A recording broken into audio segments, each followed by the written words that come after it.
crispy. It's very crispy.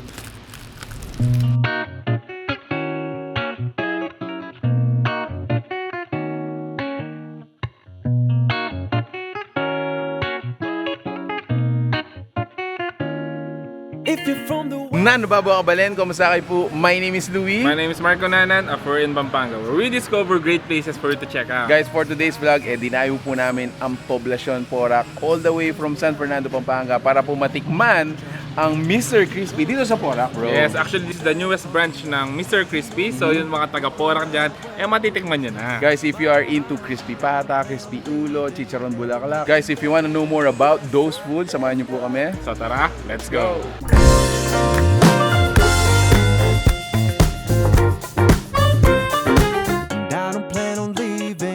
Nothing better than the west side, that's right. Hi, we're in Pampanga. Welcome to Mr. Krispy Porac.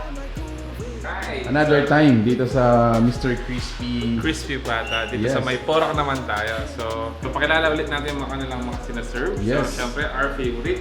Meron tayo ditong crispy pata, crispy ulo, meron din tayong crispy chicken. Hindi mawawala dyan yung sisig, yung kanilang crispy liempo. Meron din tayong pang family, yung kanilang chop suey and pancit. And syempre magandang i-partner sa mga beers, yung kanilang chicharon bulaklak. Alright. Okay, so a little bit of information. Actually, si Mr. Crispy Pata dito sa Porac is located sa may Edna David Building. Yes. First level. Pinaka-landmark siguro dito, it's very near sa may Municipal Hall ng Porac. Yes, No? actually malapit lang din siya dun sa intersection. Kung alam niyo po yung Babo Robot na icon, di ba? Icon. So malapit lang po siya. Wow, are you excited, bro? Yes, so syempre yung mga favorites naman natin to. Yeah. Sound check. Sound check muna tayo. Sound check tayo. Crispy. It's very crispy.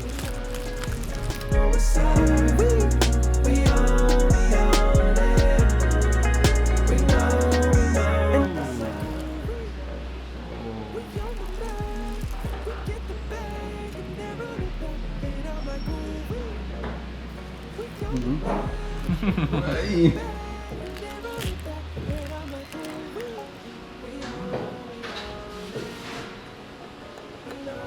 Siyempre, our favorite crispy pata, yung balat niya. I like it.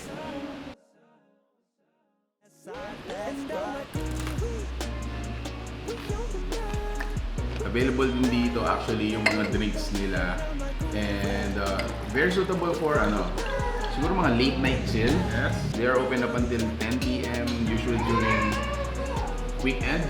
Yes. Yan, so available dito yung mga beers and for non-alcoholic naman yung mga tayo dito. Hasmet iced tea.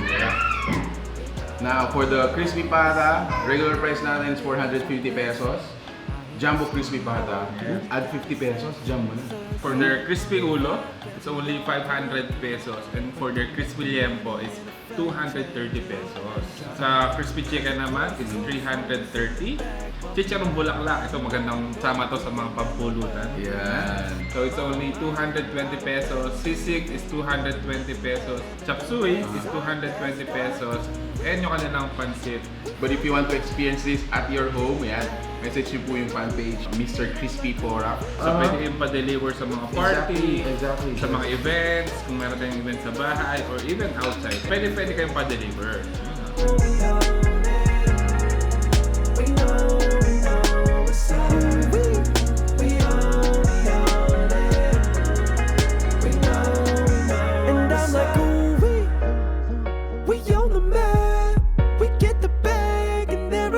Alright, so yun nga guys, ini-invite namin lahat ng mga taga-Porac to come and visit Mr. Crispy Pata dito sa may Poblacion Porac, Pampanga. Yeah, so if you like this video, please give it a thumbs up, share it with your friends, and syempre, visit Mr. Crispy Porac. There have it guys, thank you so much for watching We're in Pampanga. Till our next discovery, Peace out. bye guys. Hi, we're in Pampanga. Welcome. Wait lang, sir.